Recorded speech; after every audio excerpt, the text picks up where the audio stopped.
yeah, NBA Straya, how are you going? How you going? You're right, I hope so. It is Friday, TGIF, am I right? February 7 all day, and the trade deadline is mercifully done. I'll tell you that much. This is NBA Straya. I am your host, James Clements. You can see my ugly mug on the official NBL Supercoach show, the AFL Today show, NFL Straya, big show ahead. Got the live show at the Catfish in Fitzroy on Monday morning. Oh, geez. If you can't hang out with us on Monday, you can watch the live stream through our socials. So get around NFL Straya. I'm here in Larry Armour Studios, hanging out. End of the trade deadline chaos all hit this morning. I was on the old dog and bone at like 5:30 this morning, watching it all unfold. Very fun. Just as well because the squid was just like wandering around causing havoc. Anyway, so we'll go through the last rash of moves that happened today, like Nurk and DeAndre Hunter. Marcus Smart, that's just chaos. We'll do trade winners and losers as well. We also have the All-Star teams picked. I've got a theory, and it's a pretty obvious one. Anyway, we'll talk that out. It was a bit of a shit show. We've got a big weekend preview because we don't have a Monday show because of the Super Bowl party that we're throwing. So we've got 4 days to preview for you. But we'll still wrap up the games from today. We actually had some crackers in there too. We got That's Not a Knife, Old Mate, No Mate, Spud of the Night, Better Than Lonzo Ball, got Magic Tweet of the Week, Dickhead of the Week. We got it's Unpopular Opinion of the Day, Outback Takehouse. We're serving up a Flame Girl Take. And an Andrew Gaze Grey Mum Reward for Outstanding Achievement in the Field of Excellence because we've just got a bit of excellence to get into today. And then we'll pick and preview all those games for the weekend ahead. It's a big one. Let's get into it. Episode 1203 of NBA Straya. Let's go!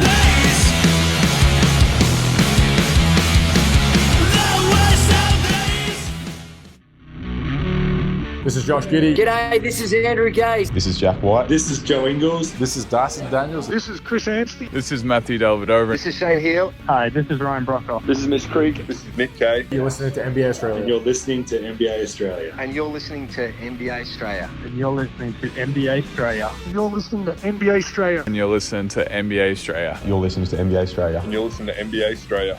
And you're listening to NBA Straya. And you're listening and watching NBA Straya. This is NBA Australia. Let's do it. Watch out for the Shaq attack. Wow, you better watch out for the trade deadline attack, followed up by the All-Star teams being selected attack, which you could not watch on Tally in Australia. Great job, everybody. You had to go through a league pass. You had to go to like the local, away from the broadcast. You had to go to the TNT actual broadcast of Dallas Boston. It was an absolute schmozzle. Great job, everybody. Anyway, we have our All-Star team selected. I did post the thing on Facey. We had Team Shaq, Team Kenny, and Team Chuck select their teams live on air, and it was as horrible as I suspected it was going to be, and as I said it was going to be when they announced that this is how it's going to do. What can we do? Can we get 3 dudes who don't really seem to like give that much of a crap about the actual basketball being played? Should we have them select the All-Star teams? Like, no. What are we doing? Anyway, so Team Shaq. Chuck, I'm going to take LeBron James. Okay. Steph Curry, Anthony Davis, Jason Tatum, Kevin Durant. That's pretty funny. Dame Lillard, James Harden, and Jaylen Brown. Huh. They all seem to be American. Team Kenny. He's got a bunch of young dudes. Interesting. Ant-Man, Brunson, Triple J, J-Dub, Darius Rucker, Judy Garland, Evan Mobley, Cade Cunningham, and there goes my hero. And then Team Chuck. Charles Barkley takes, I'm going to take Nikola Jokic. Shaq. Giannis, Shai Gilgeous-Alexander, Victor Wembanyama, Pascal Siakam, LP Şengün, Karl Anthony Towns, remember, Dominican Republic, and Donnie Mitchell. Huh. So, okay, we've got 3 All-Star teams, remember, where they play not even an All-Star game, they play an All-Star tournament, first of 40. It's a shit show. It's an absolute shit show. But that's just them, Outback Takehouse, that's just them doing an old team, which is Team Shaq, an old USA team, a young team, which is Team Kenny, and an international team, which is Chuck. We see through it. And then you've got the rookie sophomore team that wins through the tournament for some fucking reason. Great. Can't wait. Oh, well, it's always a shit show anyway. Yeah, but what if this is even more of a shit show and even more confusing and just fucking stupid? As I've said before, my roll gold idea is simply getting 24 former All-Stars to select a player to represent them and they play off. Boom. You want to disrespect Kareem Abdul-Jabbar? Fucking have at it. Or we have 24 All-Stars select 24 All-Star players and play a fucking one-on-one tournament. Let's go. Let's fucking reinvigorate this shit properly, not these half-assed bullshit measures, Adam Silver. Anyway, moving on. Before we get into the final trades, Ben Simmons did not get traded today. Which is, yeah, I'll talk about this in a second, but they're working on a potential contract buyout, which would make him a free agent. The Clippers, the Cavs are potential suitors, apparently. Houston would be pretty interesting. But of course, with the buyouts, it's always weird because you've got like a specific number where if you're above a luxury tax apron, you can't sign a buyout dude who was making over that. So, great job. Either way, I love that it's like, yeah, Ben Simmons is now going to try to join a contender. Now, if you were a contender, I contend, would you want Ben Simmons? The way he's played this year? Right? It's a bit of an odd one. So, we got Ben Simmons. Great, what's he going to do? He's going to play 12 minutes off the bench and be shit. Awesome. Great. It's going to be unreal. Anyway, we'll talk about that again in a second. And also, Windy was out there saying there was a trade in place. So with the Jimmy Butler trade happening yesterday and Kevin Durant eventually sticking around in Phoenix, apparently Steph Curry and KD had a bit of a chat and Steph came away unconvinced that KD wanted to go there. So Golden State went, fuck that, we're going to concentrate on Jimmy Butler. So apparently there was a trade in place between Golden State, Phoenix, and Miami that would have sent KD to the Warriors, Jimmy Butler to the Suns, and Andrew bloody Wiggins to the Heat, which is pretty funny. Then KD stepped in, shut it down. Warriors pivot to getting Butler. So, all right. Sure. Why the bloody hell not? I guess. Like, that's kind of neat. Sure. Why? Why not? Anyway, so that's where we're at. That's what happened. And then the rest of the trade. Should we do it all? So this morning, as you're sort of watching and going through all your notifications, seeing what's going on X, the everything. No, I still calling it Twitter until I get paid to say that it's the other one. DeAndre Hunter to the Cavs was one of the big ones. The Hawks trade DeAndre Hunter to the Cavs. That's right. Cleveland jump in there for my sweet baby Karis LeVert, friend of the program George Niang, and 3 second-rounders and 2 swaps. Interesting. Basically, it's the Cavs. We'll talk about this in winners and losers. The Cavs solidifying that wing spot, really, for a couple of their sort of piecemeal wings. Gives them a bigger bodied one as well, which I kind of like, so not bad. The Hawks weren't done, though. They sent Bogdan Bogdanovic to the LA Clippers for T-Man. T-Man. Terrence Mann and Bones Highland. Oh, geez. As well as 3 second-rounders. They get 3 second-rounders from Atlanta for that, as well as Bogdan. I love Bogdan in Clipperland. I think that's awesome. He and Zoobs, that'd be great. Marcus Smart got traded from the Memphis Grizzlies. What? But Jim, didn't they just give up 2 first-rounders to go get him? Yes. They sent Marcus Smart and a 2025 first-rounder to the Wizards to get rid of him. They sent 2 second-round picks back to Memphis and Jake LaRavia to the Sacramento Kings so they can get under the luxury. Anyway, Nurkic goes from the Phoenix Suns along with a 2026 first-round pick to the Hornets. They needed to dump Nurkic with a first-rounder. The Hornets are like, whoa, we don't need Mark Williams, who we've sent to the Lakers. We've got Nurk and a first-rounder. That's just good tanking.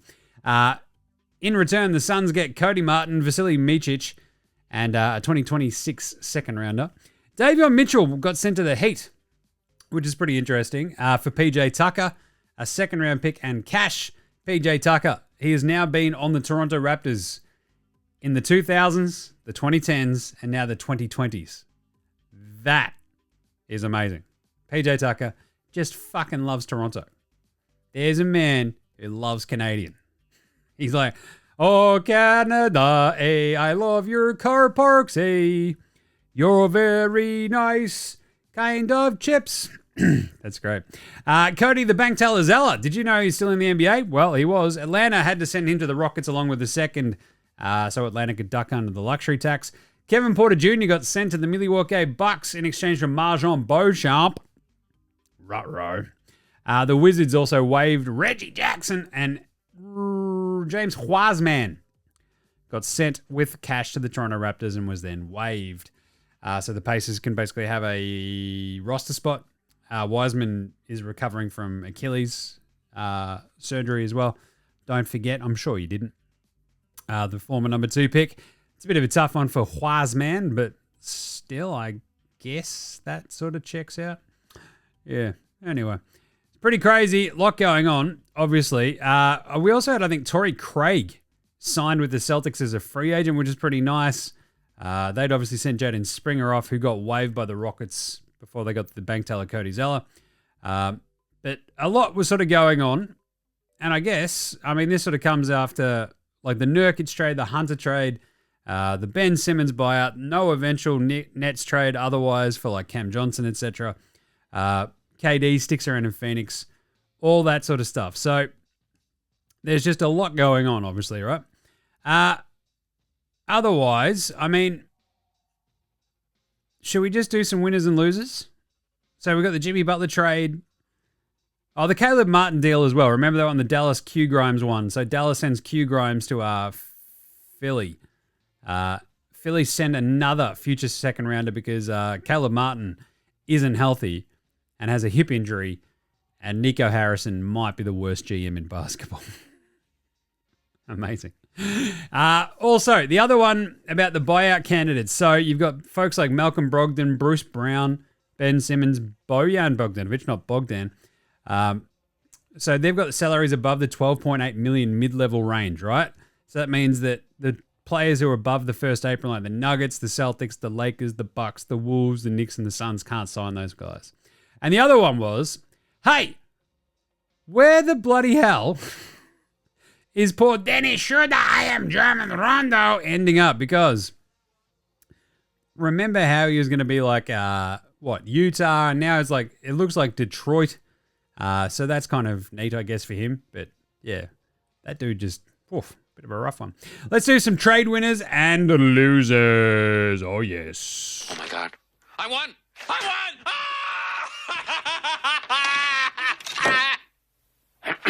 Recapping our day's top story, the winner of today's state lottery is me, Kent Brockman. There you go. All right. Can we get a shot of me? Yeah, there you go. All right. The winners, the Los Angeles Lakers of Los Angeles, California. God damn it. Of course they did. They got Luka and a replacement center, even with the cupboard barer than my ass. You can't see me not wearing pants right now. Yes, they give up Dalton Connect, but they get Mark Williams, who is very handy as long as he can stay healthy.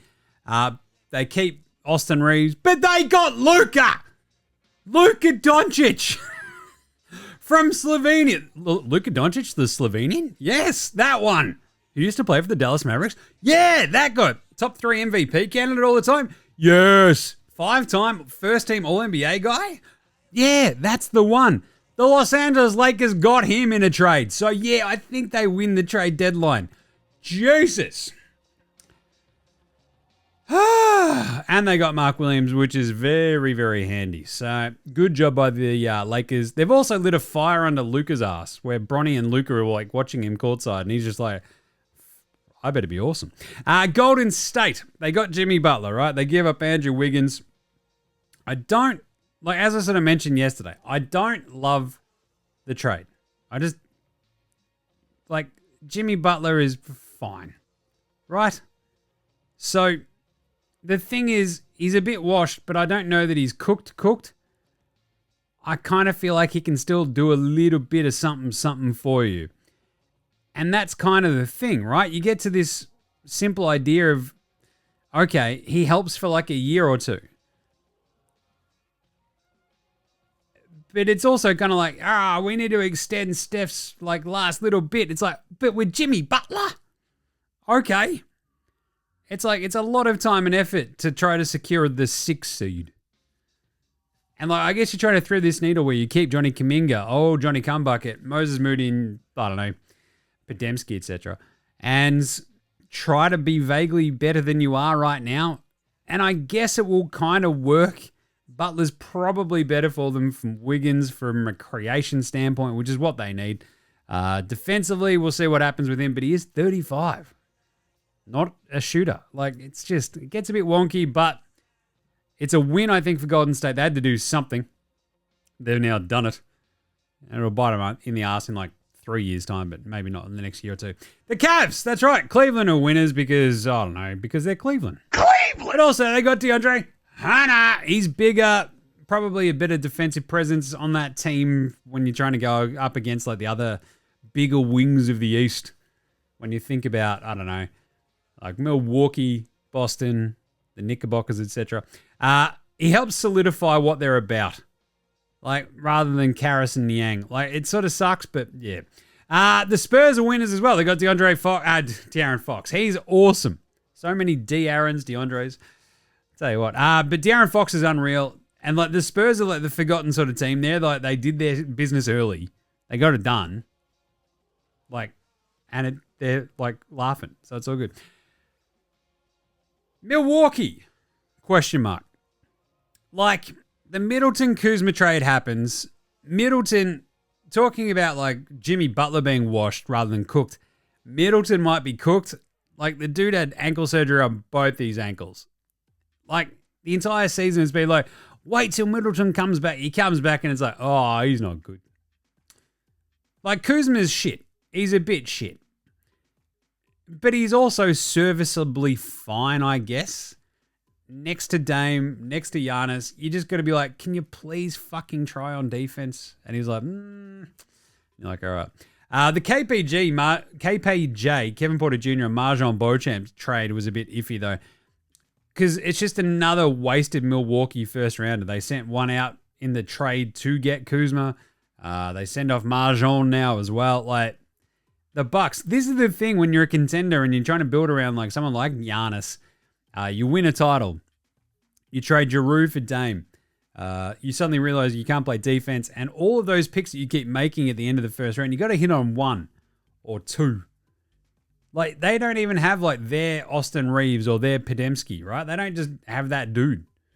And they just keep sucking. But they do get this little bit of financial flexibility with Middleton gone. Kuzma's contract goes down and stuff. So I think on balance, they come out a slight winner. Kuzma probably gives their offense a little bit more juice than Middleton. I don't know. Middleton is still a dead-eye shooter. Sacramento! But Jim, they lost De'Aaron Fox and they got Zachy Cakes, Adam Levine, and you called them Chicago West. And I'm like, yeah, they did. But the other stuff they did where they got Jake LaRavia and Jonas Valanciunas basically for free. It's pretty cool, right? So, sure. I also love like pairing two Lithuanian big dudes together. Like, I love that they got Jonas and the Souvlaki King. Like, that's great. So that's cool. Good job, Sacramento. The Wizards! They're building a finals team from like years gone past. Malcolm Brogdon, Marcus Smart, Chris Middleton, Jordan Poole. They're basically just like, who wants them? Who wants a buyout? Do you want a buyout? Who wants a veteran guard? What's going on? Do you want him? Do you want him? Here we go. You can sell those off in the off-season. And the Celtics are big trade deadline winners. Hey, geez, Jim, all they did was like get rid of Jaden Springer. Yeah, they're the big winners because Caleb Martin got sent to a West team. And Jimmy Butler's no longer on the Heat. They're like, this is awesome. We are stoked. They're going to feel pretty good about that. And I feel like the Clippers, we might sort of throw them in there as well. Like, actually, Charlotte and the Clippers as well. So, Charlotte just have, like, a fire sale. That's just good tanking, right? They get Nurk in a first for Cody, the shit one Martin, Micic in a second. Yeah, but that's just good tanking. And the Clippers, like, they get T-Man going out as well in that trade for... I'll talk about him in a second. But the Clippers sort of giving up on him. It was like a bit of a weird one. But I really like Bogdan on that team. Just saying. He just gives them something they sort of lack, which is like just that little bit of extra creation off the bench. He's had a horrible year, but He's hoping he can turn that around. All right, what about some trade deadline losers? We're not losers. I'll stop you right there. I'll stop you right there. It is. We're not. They're losers. They're the Dallas Mavericks. Oh, jeez, Jim. Because you had Luka Doncic, and now you don't. The GM might have to go into witness relocation.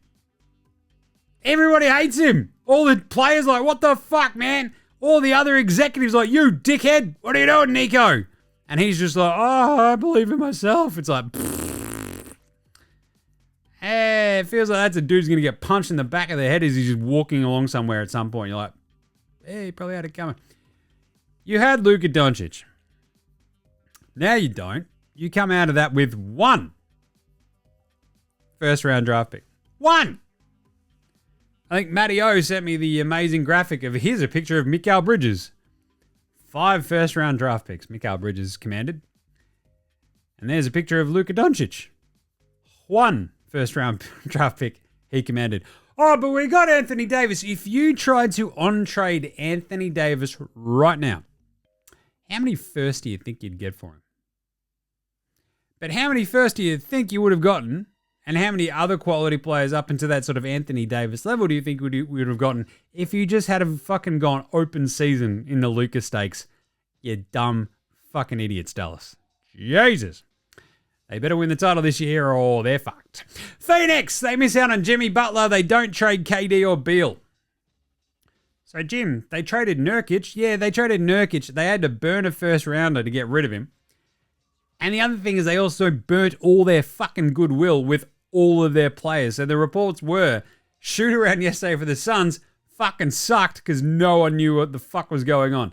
So are you getting traded? Don't know. Are you getting traded? Don't know. They're all just like, these motherfuckers in charge don't know their ass from their elbow. And I don't know about you, but if you've worked somewhere where you suspect them of not knowing their ass from their elbow, it fucking sucks. It's just shit.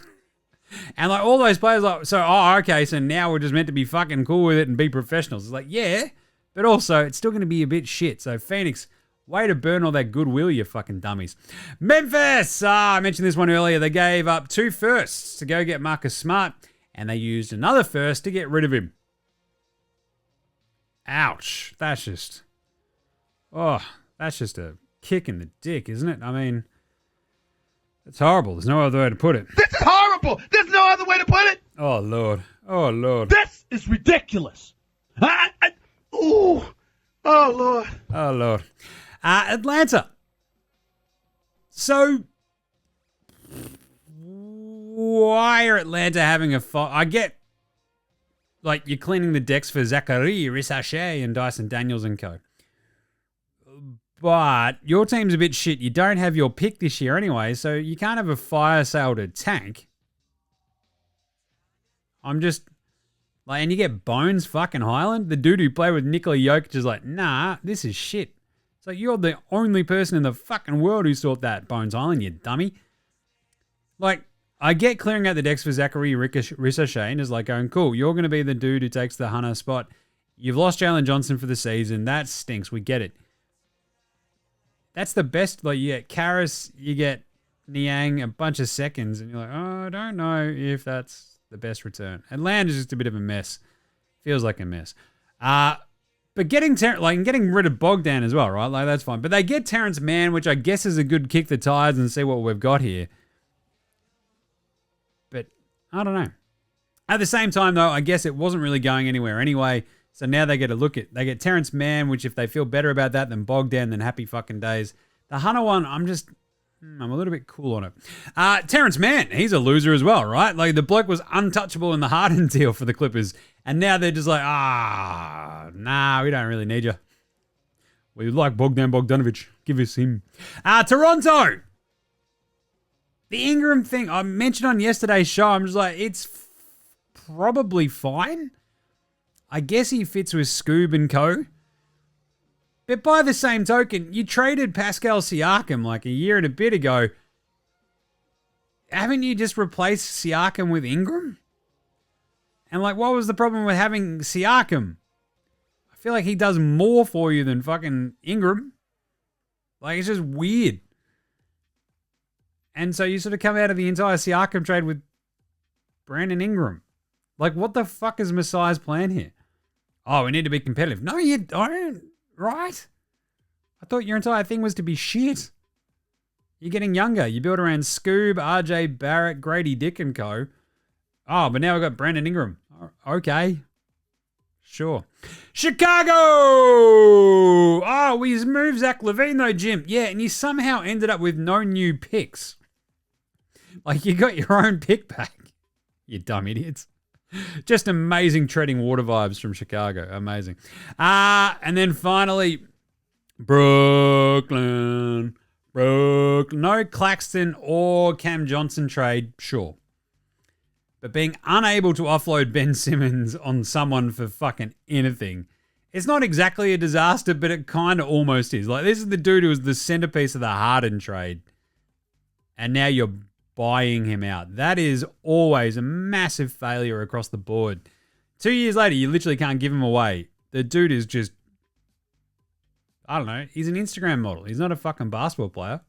Like, what are we doing? But wow, if you wanted to prove that, Brooklyn just did. He wants to go to a contender. Yeah, and do what? Post more Instagram videos? That'd be awesome. Because he can't end up on the Lakers because of the apron, right? So there's clutch out the window. Anyway, and buyout guys as well. I guess in general, that's kind of a bit of a loser thing. The new CBA just makes it so tough for the rich get richer kind of teams to add buyout guys. Like the Heat and the Sixers now are below the lower luxury tax apron, which gives them that gives them the ability to sign buyout players who made more than 12.8 mil of the non-taxpayer mid-level exception, right? So Bruce Brown is one of those dudes. You reckon like the Heat or Philly could fucking love that dude if he's bought out by New Orleans? Who knows? But yeah, buyout guys. It sort of sinks. And I think like the entire CBA thing, so much of this felt like this entire trade deadline. And the losers out of all of this, we make all these moves, and it sort of feels like nothing monumental has shifted, if you know what I mean. Bit weird. Like AD on the Mavericks, Luka on the Lakers, yeah. Outside of but that's just one fucking idiot GM being fleeced by another. And here we are. Anyway, Cavs, don't mind that. I think they're big winners. I enjoyed that a lot. Obviously, LA, big winners. Golden State, the Butler thing, reeks of desperation. I don't know. Anytime you compare like a bunch of mid-30 dudes together, do you think that works out? I don't think it ever works out on a basketball court. Like, that's rec league shit. I just don't think it works. Anyway, there you go. That's weekend. Oh, not weekend. That's trade deadline winners and losers for you. Let's do some quick game wraps. Game wraps from today's awesome games. Dallas beat Boston 127-120. It was insane. Clay went off. He had 21 points out of absolutely fucking nowhere right at the start. Finishes with 25, goes 11 to 17 from the floor. Kyrie has 19, but the big one was Spencer Dinwiddie, who just lit it up out of nowhere. He's like carving up this Boston defense. Ends up with 22. Najee Harris had 20, and my beloved Dante Sexum up Exum. As I tweeted out, it was very nice and very smart of the Dallas Mavericks to realize they already had Dante Exum, so that made the Luka Doncic trade a real possibility, and they realized they should just trade him. Clear the decks for Dante Exum. We've got Kangaroo Kobe at home. Let's go. Jaylen Brown was good. Everybody else was a bit shit for the Celtics, weren't they? Tatum had 17, 5 of 12. The Extreme Zinger Meal. 17 and 5, but just it was never enough, and they just looked. So I picked Boston yesterday, thinking Dallas would be the one that would be a little bit discombobulated after all the trade shit, and Boston just looked tired, slow, disinterested, which is not great. Joey Muzz needs to kickbox their heads into gear. 27 and 25 now, Dallas. Boston dropped to 36 and 16. Keep an eye on that Boston record as well when it comes to them versus the Knicks for the 2-3 spot. Just saying. Houston! Great back and forth in Minnesota. They end up losing 127-114. Ant-Man just goes whack in the fourth quarter. This is what I wanted to see from Ant-Man this season. Back-to-back games, goes for 40s. Absolutely crushes it, but more importantly, takes over the game and goes, you fucking idiots aren't winning, piss off. Like Jalen Green had 28. You got 16, 10, and 7 for LP Şengün. Great. 16 for Amen Thompson. Ant-Man drops 40 fucking 1 on your head. 16 for Mike Conley. 15, 11 for Naz Reid. 13 and 10 for Gobert. But most importantly, that fourth quarter. 35 to 16 in the fourth. Minnesota just ran over the top. And watching this, there's punch-ons. Jock Landale's getting into it with Naz Reid. It was all like Dylan Brooks and fucking Ant-Man. Ant-Man's just laughing in his face going, fuck off, idiot. It was awesome. But this is the Houston problem. And they stand pat at the trade deadline. And it's like, we don't need to change anything. It's like, yeah, you just got outscored basically by 20 in the fourth quarter against a fellow wannabe West contender. I don't know. I think then you're in the middle of a losing streak, or you lost to Brooklyn twice. Like, what are you doing?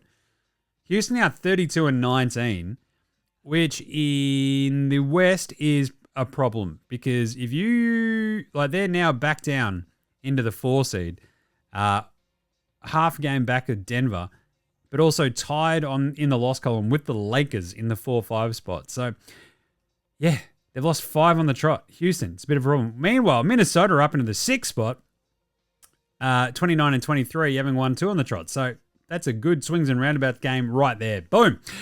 Orlando got their heads kicked in by Denver, 112-90. Jokic just went, nah, not today. Me want to go see horses on the phone and finish game quick, yes? 28-10 and 12 in 3 quarters. Game was over. Absolute curb stomping. Magic, without Suggs on this road trip, they've been an absolute mess. I mean, yesterday showed up. Everything else has been horrible. 6 of 14 for Paolo Banchero with 18, 19 for Wandale. But Michael Porter Jr., absolute tear at the moment. 30 and 7 for him to go with Jokic and co. Really, really good win. Solid win for Denver, 33-19. Orlando dropped to 25 and 28. Talk about getting worried about your playoff positioning and records. They're still now tied with the Atlanta Hawks in the loss column, 25 and 28. Hawks are 23 and 28. They're in the 8th seed. They're below the Pistons. It is fucking panic stations for Orlando. They've got to figure some shit out. And again, they probably should have been in the trade deadline losers because it's they understand that you're allowed to trade, right? It feels like they've just got a little bit of a glut and they just need a little bit of an upgrade at the point guard position and just get something done. Even if you go and get a Malcolm Brogdon or something from Washington just to have a veteran presence in the backcourt, why the fuck wouldn't you do it? What are you doing? Maybe they'll still get him as a buyout, but bloody hell, Orlando, get your shit together. You get a chance to be a top 4-5 seed in the East, and you're blowing it. Anyway, and Denver are crushing it. As I mentioned, up into the 3. Golden State, LA, what a game this was. This was an absolute ball terror. It felt like the Lakers had them at arm's length most of the game. They ended up winning it, obviously, 121-12. But you've got Steph going for 37, but it was the exact same as the last Warriors game, right? Wildly inefficient game. 13 of 35. So he takes 35 shots to get to his 37 points, the same as the other day. 6 of 20 from downtown for Steph. It was brutal. He had 4 turnovers, 4 assists. This is why you go get Jimmy Butler. You go, we need to just get him a little bit more ball handling and scoring help that isn't Buddy Hield or Podziemski just fucking sputting it up and not being able to hit a shot, right? Poor Buddy Hield, 5 of 13, 15 points, 5 rebounds, 5 assists. What did I do, Jim? He was a +6. It's yeah, he was handy, but it's just... Also, next time Buddy Hield hits a big shot, it'll be the fucking first. Whereas the Lakers, they withstood an Austin Reeves horror show shooting night, 4 of 17, #Spud of the night, 23 points though, because he got to the line 16 times. They shot 36 free throws, the Lakers, to 20 for the Warriors. Steve Kerr was losing his mind late, so was Draymond. Draymond had the 12, 5, and 4, but nearly fouled out, almost nearly got kicked out. And LeBron James, 42, 17, and 8. You're taking the piss. He's 40. He's 40. What are we doing here? Jackson Hayes with 11, 3, and 2, 11 for Rui, and 15 for Gabe Vincent. He hit 5 threes. That's a huge win for the Lakers. They are absolutely crushing it right now. 4 on the trot. They've won. They're 30 and 19. The Warriors dropped to 25 and 26. And finally, we skipped over Sacramento, Portland. What am I doing? My beloved Blazers, 108, 102. They've won 6 straight. I love them. They kicked the crap out of the Kings. Well, they didn't kick the crap out of them. They just handled them. Just sort of talk about keeping a team at arm's length down the stretch. It was amazing to watch. It was neck and neck for a bunch of it. Then they just eked the lead out. They withstood 22 from DeRozan there, 21, 7, and 4 from Malik Monk, 22 for Zachy Cakes Adam Levine, 10, 14, and 4 for the Souvlaki King. Jonas Valanciunas gets out there as well for 6 and 5, but nah. It wasn't enough because my beloved Trailblazers, 24 for Shaden Sharp, 30 for Anthony Petty Simons. He hit 8 threes, baby. 30 points, 6 assists. A great game for him. 18, 8 and 4, and 2 blocks for dominating. What a game. The Blazers rule. They had 13 turnovers and still won because they were just better at executing. They went 16 of 40 from downtown versus 10 of 30. They were awesome. Kings are up to 25 and 26. Look out now for Portland. Talk about like teams who are sneaking up from behind. Remember that? That's a hell of a song, I tell you. They are only one game behind the Spurs in the overall standings, but they are 3 losses behind them. They're 23 and 29 versus 22 and 26. The Warriors are 25 and 26 after that, as I mentioned. So, yeah, 3 losses behind the Kings, Warriors, and the Spurs.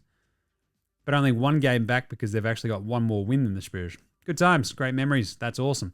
And then finally, Indy Clippers. What a game this was. It's a game of runs. It's a game of runs basketball. Siakam ends up with 33-11, 25-6-4 for Benny Mathurin, and 14-8 for Tyrese Halliburton. They get 12 from Shepard, 12 from Thomas, not Kobe Bryant, with 10 rebounds. He was fantastic, actually, for them down the stretch, too, because Miles Turner left with a concussion. So a lot of Thomas, not Kobe Bryant. They withstand 22 for Norm Powell. Fat Man Hoop. James Harden, 22, 6 and 10. 19 for Kawhi. 18 and 15 for Zoobs, because what happened in this game? Well, the Clippers were up 22 and then down 7 in the same quarter, in the second quarter. The Pacers went on a separate 15-0 and then 19-0 run in the second quarter. Outscored the Clippers 42-19. It was insane. And then the bloody Clippers go on this massive run to finish off the third quarter, go up 10-zip. They hold Indy scoreless in the last 3 minutes.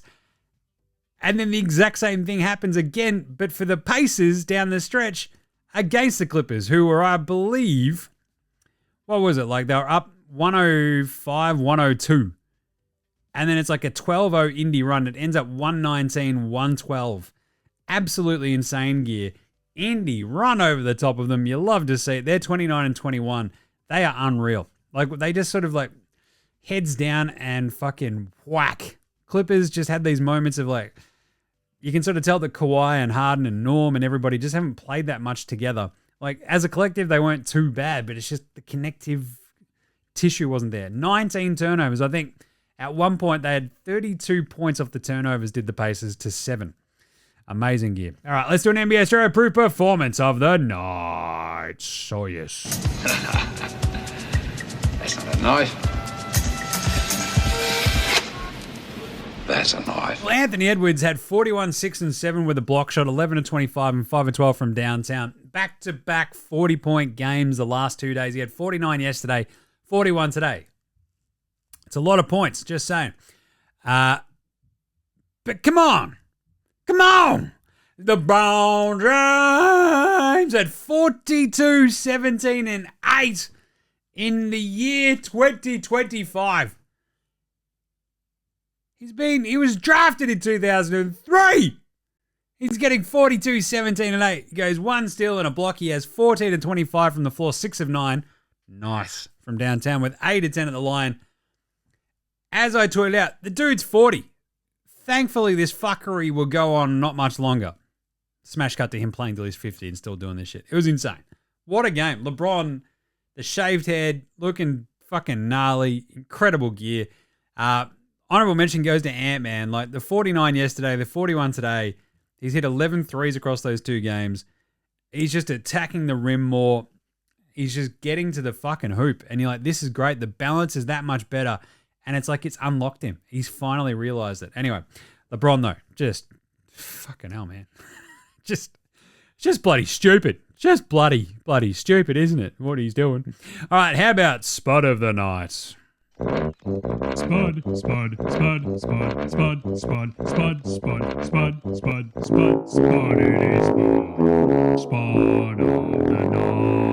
Spud of the night. Austin Reeves was working on a great Spud game. He was 0 of 9 from downtown.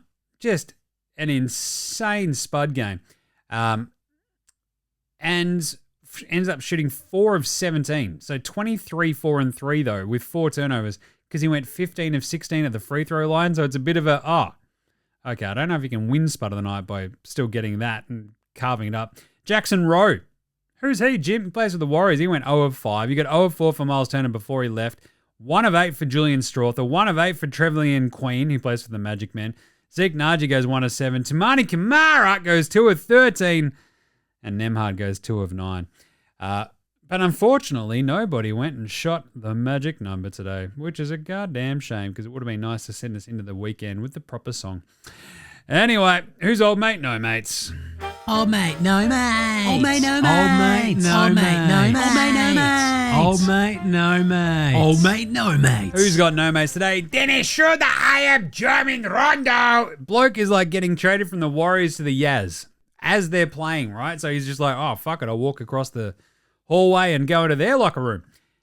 He was there like 20 minutes and they're like, this guy fucking sucks. We're sending him to Detroit. Seriously, it just happened.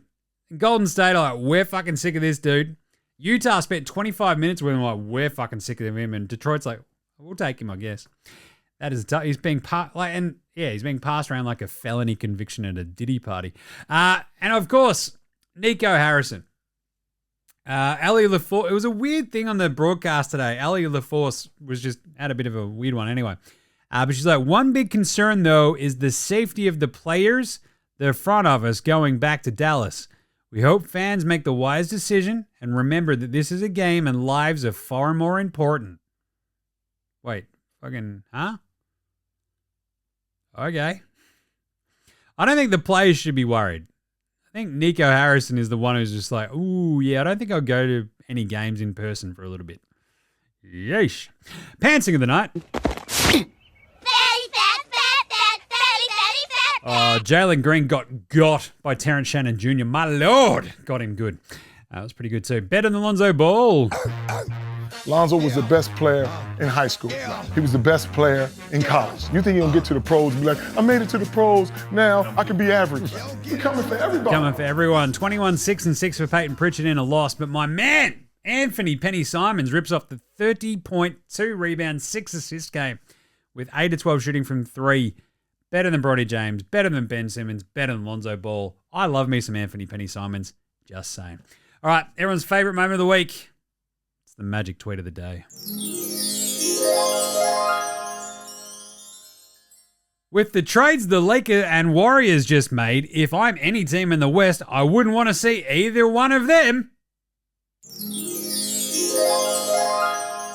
Thanks, Magic. Okay. I love this one, but my favorite is... I didn't know a lot about the Lakers' new center, Mark Williams, so I spent all morning watching his film. I am hyped and excited about the dimension he will bring to the Lakers' offense and defense. The big man has great hands, is very athletic, a shot blocker, runs the court well, and he's only 23 years old. Thanks, Magic. Now he's breaking it down. Here we go. He's broken down the film, so what's he going to say about it? It's going to be really hard to defend the Lakers' pick-and-roll tandem with either Luka, LeBron, or Austin running it and their new athletic center, Mark Williams. Amazing. That's just incredible. Two quiet but fantastic trades, DeAndre Hunter and Dennis Schroeder of the Pistons. It's like, okay, Magic. All right. Thanks, Magic. Finally, let's do it. Dickhead of the week. Oh, yeah. Dickhead of the week. I enjoyed this one. Kendrick Perkins threw like a mouthful of Percocet and CTE. Was like, it doesn't mean you're the best player, you're a leader. When I was with the Thunder, it wasn't Kevin Durant, it wasn't Russell Westbrook, it wasn't James Harden. I was the one leading. Were you though, Kendrick Perkins? Like you were a person on the team. I don't know that you were the leader of that team. Like, you were the big perk. I think the dickhead of the week might be the people in that studio show as well who just went, Perk, what the fuck are you talking about? No, you weren't. Russell and Kevin were the leaders, you fucking idiot. Like to let that just go unchallenged just tells you the state of those fucking studio shows. Just saying. All right, let's do some yeah-nahs right after this. This is Cam Glidden. This is Anthony Drimmick. This is Mitch McCarron. This is Jason Kadee. This is Daryl McDonald. Hey guys, this is Hugh Greenwood. Yo, what's going on? This is Illy. This is Mark Worthington, or commonly known as Wortho, and you're listening to NBA Straya. You listen to NBA Straya. And you're listening to NBA Straya. And you're listening to NBA And you're listening Straya. to NBA Straya. You're listening to NBA Straya. And you're listening to NBA Straya. You're listening to NBA Straya.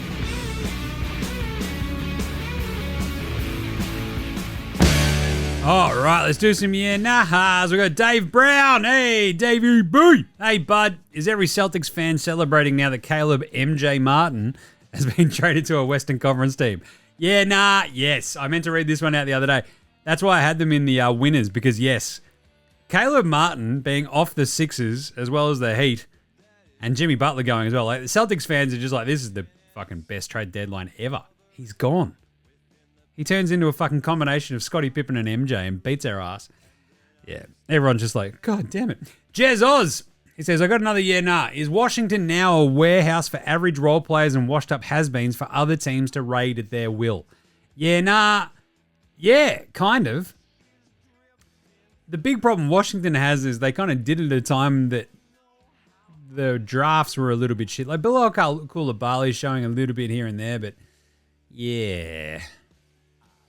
Like, I don't know what you're going to get in exchange for Middleton, Poole, like, all their dudes. It just, Brogdon, it's just, Marcus Smart. Yeah. But at the same time, Washington now does at least have, like, adults in the room, which is kind of nice, I guess. Like, Kyle Kuzma is never, like, you've never looked at Kyle Kuzma and gone, well, that's a leader. Like, you look at Kendrick Perkins and go, I don't understand what the fuck he's saying, but that's a lead. Yeah, as if you do. But you've got El Presidente Malcolm Brogdon.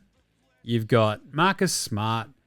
You've got Jordan Poole. And you've got Chris Middleton. Like, that's a bunch of, like, dudes who have, like, been there, done that kind of shit that hopefully should mentor your young dudes, I guess, if you're Washington. So I guess I can sort of see that. But it's a good question, Jess. Matty O, he's like, this game's off chops. He was talking about the Rockets-Wolves game. It was awesome.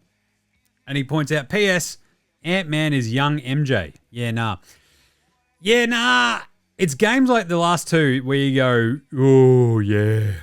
Because he's, like, this is the thing. I've been yelling about this, and I've been so just, like not disappointed, but it sort of is, right? Like, his season has just been, like, kind of, like, a bit, It's like, where's the athletic pop? Where's the driving to the hoop, getting to the free throw line, making the other team afraid of you? Like, every time you shoot a three and settle for it, they're just not afraid. I mean, he's been shooting a piss ton of them this year and, like, making a bunch of them. That's good. But teams are like, he's not going to take over the game and destroy our ass. He's done that the last couple of weeks. And, yeah, he's looking very young MJ-ish. Dan D had a great one. It's kind of like a winners and losers to a little degree, but his top 3 fan base moods after the trade deadline. Dan D says, 1, Lakers. 2, fucking daylight. 3, Cavs. Love the Hunter trade. Yeah, I think, like, I don't want to even put the Warriors in there at number 2.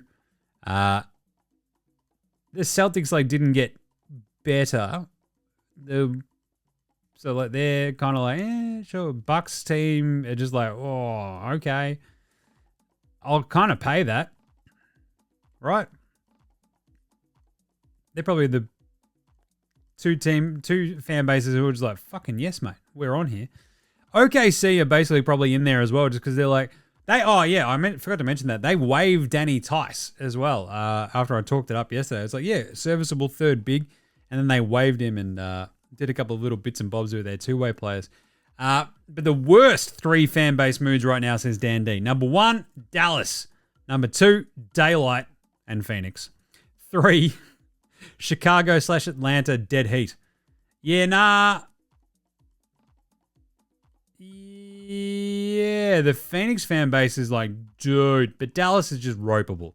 Like, every Dallas fan is still fucking furious about everything. And they rightly should be, right? I kind of feel like, yeah, Chicago, like, that fan base is just like, dude, what is this? It's treading water. It's bullshit. I feel like Atlanta's fan base is also going to be like, ooh. I don't think it's that bad, though. I feel like they're just like, I think we're having a fire sale. We almost traded Trae Young, but we didn't. We've got Jalen Johnson. We've got Zachary Risachet. We probably had too many of those big swings. So I think it's okay. If I sneak you on there, like Toronto, like I think they've just got to be sitting on, what are we doing? Like we haven't even bottomed out properly, but now we've got Brandon Ingram. It's a bit of a strange one. Unpopular opinion of the day. Now look at me, please. Look at me. Look at me. Look at me. So Steve Kerr was like, I think the league should consider making the trade deadline of the All-Star break just so you don't have to face these games where guys are getting traded half an hour before the game. Yeah, nah. I mean, to a degree. But this is the entire reason why it's before the All-Star break is that it all gets sort of settled before then and they can actually have a break, I guess. And it also gives you a bit of a chance to like really fucking push All-Star with like all this like, you know, movement and people like losing it and giving it plenty of shine. But popular opinion, I mean, I feel like it should be after All-Star break. Like, let everyone have sort of like a bit of a, and like maybe there's a 2-day sort of window at the end of All-Star break after all the teams have hung out and talked to each other. And then we sort of get it going. Like, it does seem weird that before all the teams can hang out and find out, like, I don't know, fucking Luka Doncic is up for sale at All-Star break as the scuttlebutt goes everywhere. Instead, it's two fucking old mates who hung out with Kobe just fucking giving Luka to the Lakers. Like, surely having everyone there at All-Star break, mingling, and then having the deadline to fill that space where there's no games after the All-Star break is probably the best way to do it. I don't know why we're doing it beforehand. It's fucking weird. But it has taken all the shine away from the Super Bowl. So, anyway. And finally, as I already hit on this one for Outback Takehouse today, but we might as well still do it, eh? It's Friday at Outback, and you know what that means? Oh yeah, 4-for-1 oil drum cans full of icy cold Foster's Lager. It's actually not that bloody bad. Keep her in the fridge, make sure she's frosty fucking cold, and then neck it down fast. And it's only at Outback. It's Australian for beer. And today's Flame Grill take is, the Dallas Mavericks saw how good Dante Sexum-up Kangaroo Kobe Exum was, and did the right thing by him, and traded Luka Doncic. It was a plus 29 today! Bloody hell! Dante's back. I don't know if they were just clearing the decks for Dante, but I can't argue against it. Also, yeah, the All-Star Game, as I mentioned right at the top of the show, the All-Star Game is a soft launch of international versus young dudes versus old dudes. I think that's what it is. I don't think it's an Outback Takehouse. All right, let's take a quick break. Be back with Australian Player Watch right after Hammer. This is Shane Heal, and you're listening to NBA Straya.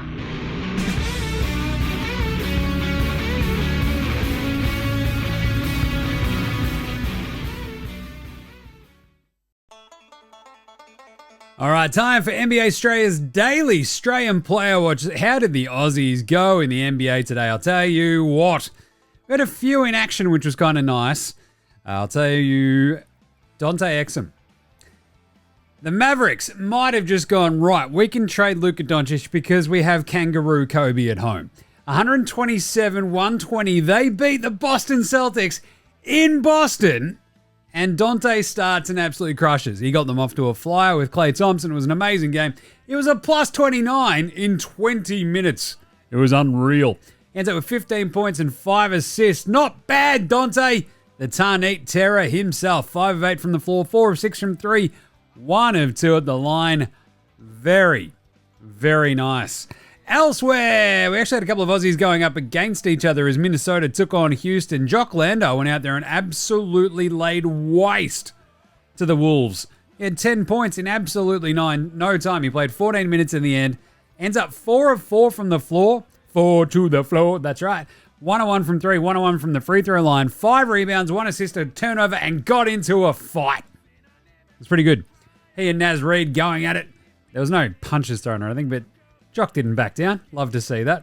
Obviously, no Jack McVay in that game as well, but we also have Jinglin' Joe Ingles on the other opposition bench there.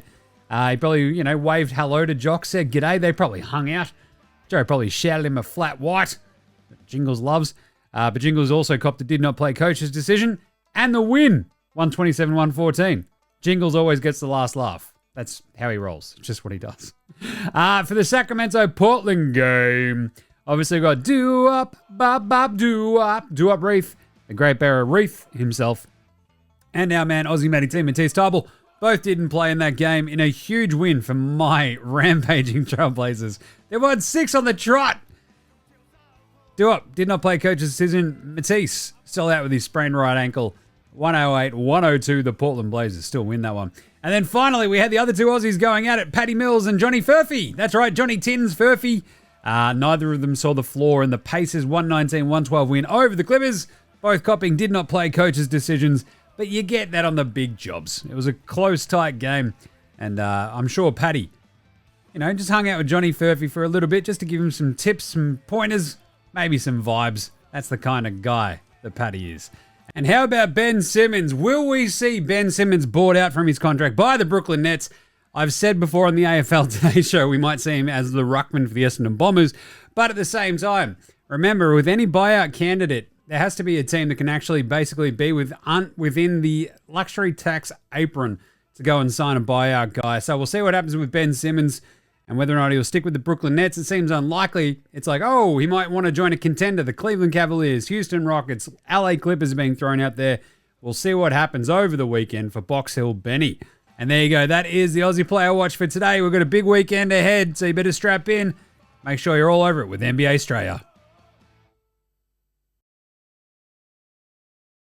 All right, there you go. There's the Australian Player Watch. Let's do an Andrew Gay's Great Mamba Award for Outstanding Achievement in the Field of Excellence.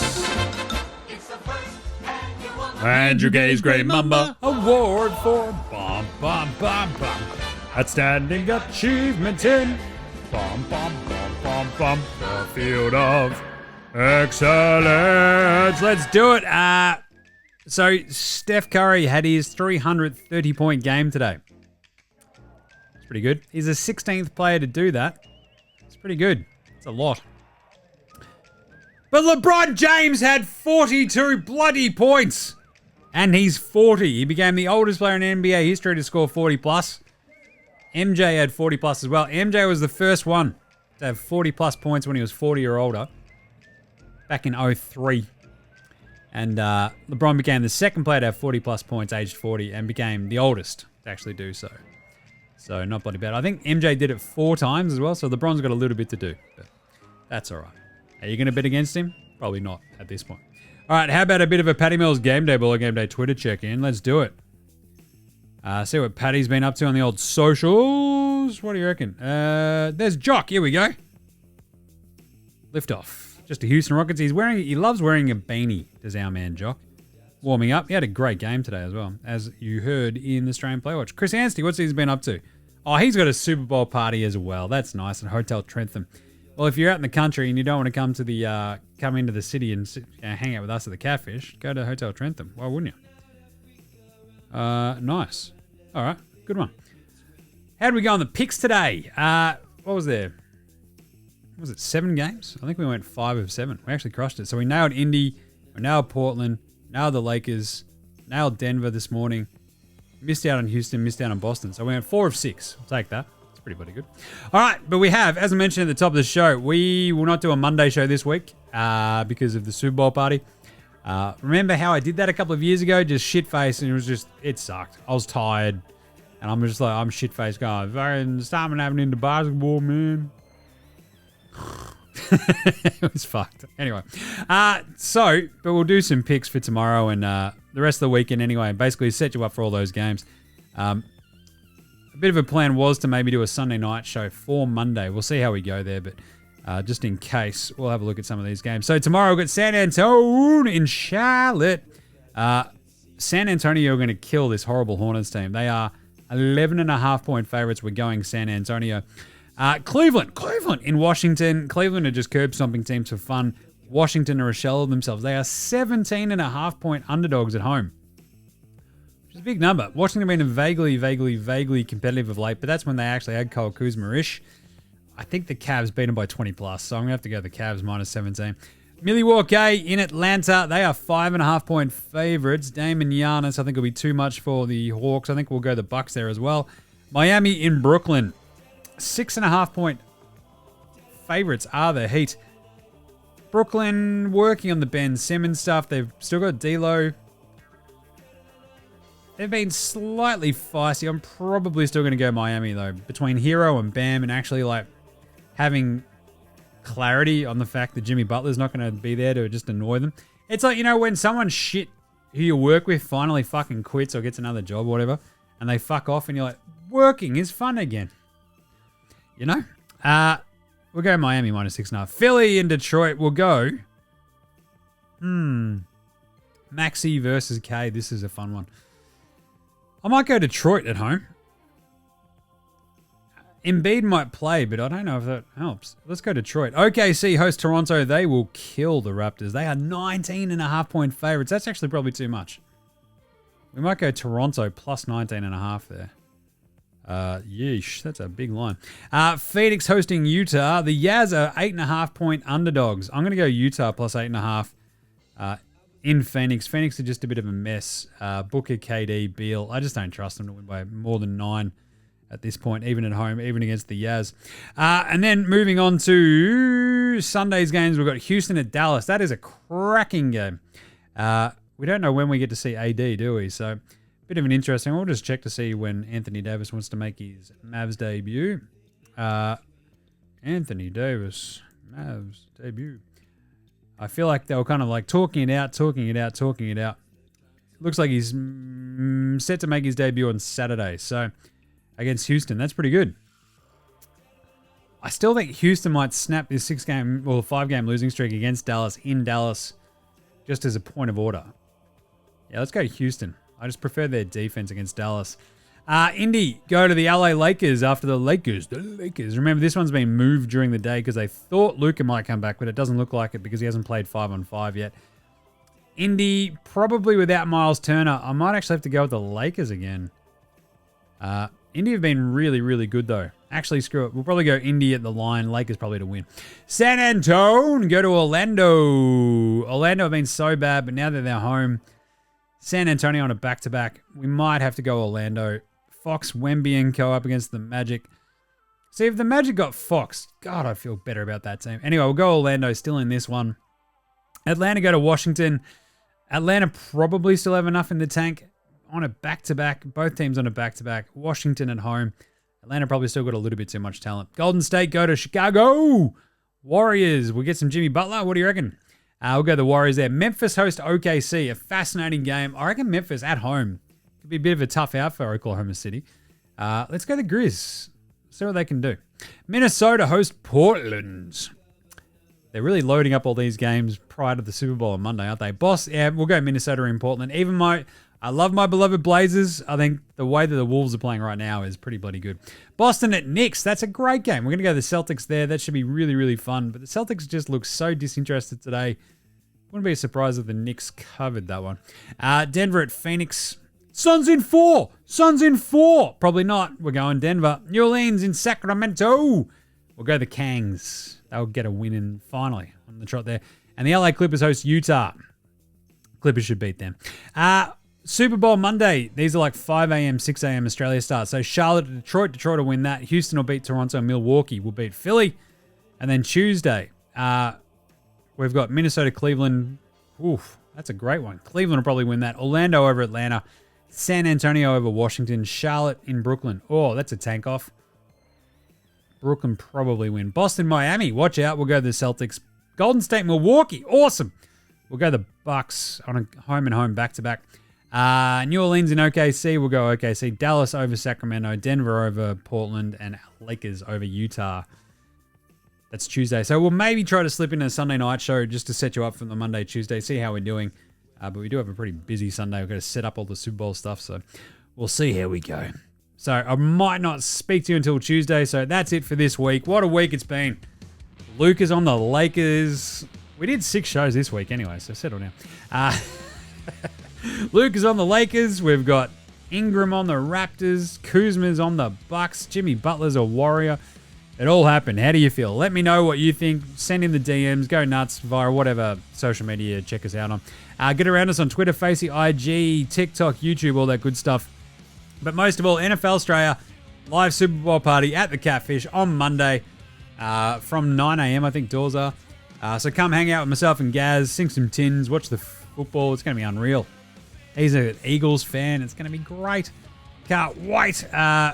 Get around NFL Straya on all the socials as well. And you can watch the live stream. If you're not in Melbourne, you can still watch the live stream of us hanging out, smashing a million tins and having a great time. We'll be commentating along. Check us a rating review for those shows as well as Cricket Today podcast, Hold All Tickets, AFL Today as well. Get around them on Apple Podcasts, Spotify, YouTube, whatever app you're using, the Android phone. Big thanks always go to From Oslo for the intro and outro song They Rule. So do House Hats, Joshua Delaretis, Fascinated Gold Mines, Ramshackle Army, Iowa, Sex Shadow, Green, and Dozers. They're behind all the tunes you hear throughout the show. Smash them all on Bandcamp, Triple J and Earth, Face, Apple Music, Spotify. Remember, NBA Straya supports Australian bands. All right, that'll do us. We might just throw a Cooking with Baynesy on the end. Either way, we will catch you probably Tuesday, you dickheads, unless you come down to the Catfish and hang out with us on Monday.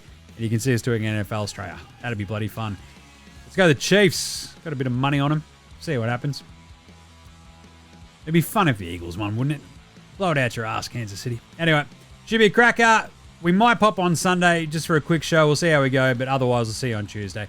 Have a great weekend, you dickheads. There's an NBA Straya saying, look after yourselves, would ya? Where's Ben Simmons going to end up? Who knows? He's going to end up on the Bombers. Go check out AFL Today's socials for my pick on that. All right, we'll see you then. Later, Hosen.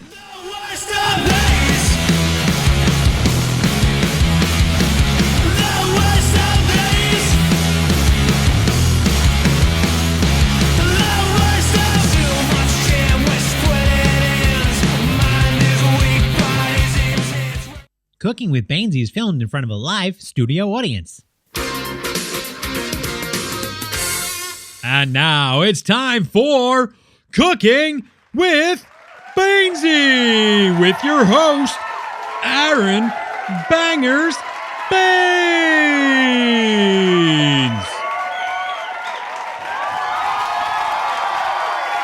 All right. G'day. Yes, how are you all? Oh, look at you over there. I see you over there again, Cheryl. Yes, we know that you love it. Oh, this is great.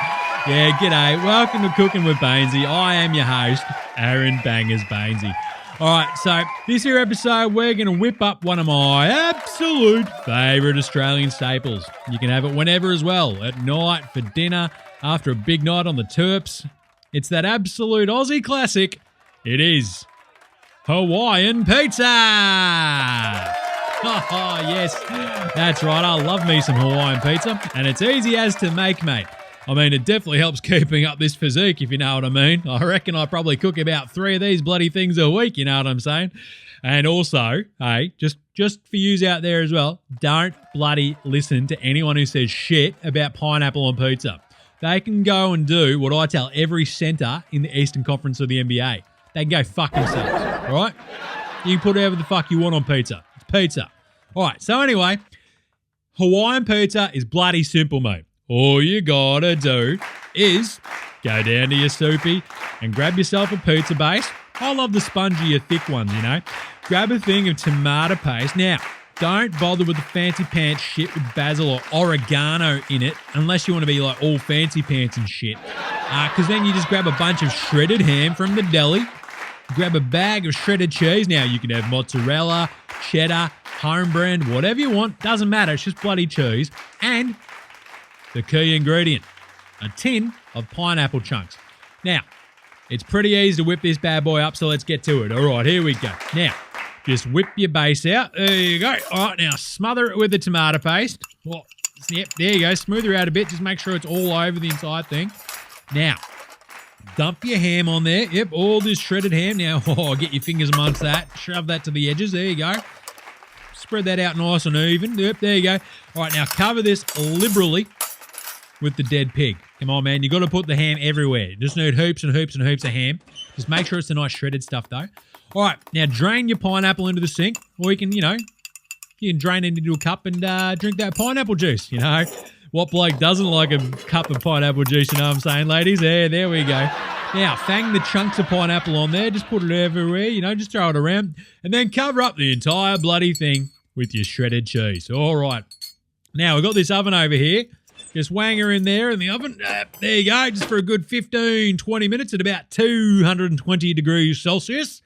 None of that Fahrenheit bullshit. Now, sit back, grab a tin, and let her cook. Oh, doesn't that bloody well smell delicious? All right, now here's one we made a little bit earlier. So you can see once it's browned a bit on the edges and all your cheese is all melty and nice, you whip her out, you chop her up into slices, and Bob is your bloody pizza-loving uncle. Now, give it a sec to cool down before you chow down. Don't burn your bloody tongue because that cheese will be hot as buggery, eh? So, all right, now it's there. Just get your bloody munch on. And that is an absolute bloody ripper of a meal. The best bit is, and this will impress everyone, right? You can cook it whenever you want. Mates, the missus, kids, everyone bloody loves Hawaiian pizza. And if they don't, just give them the old bangers, don't argue, and go tell them to cook their own bloody pizza. Because this is just bloody delicious, mate. All right, how easy was that? Cool, there you go. That is absolutely unreal. Love me some Hawaiian pizza. All right, so that's it for this week. Tune in next week for a new recipe, and we'll see you then on the next episode of Cooking with Baynesy.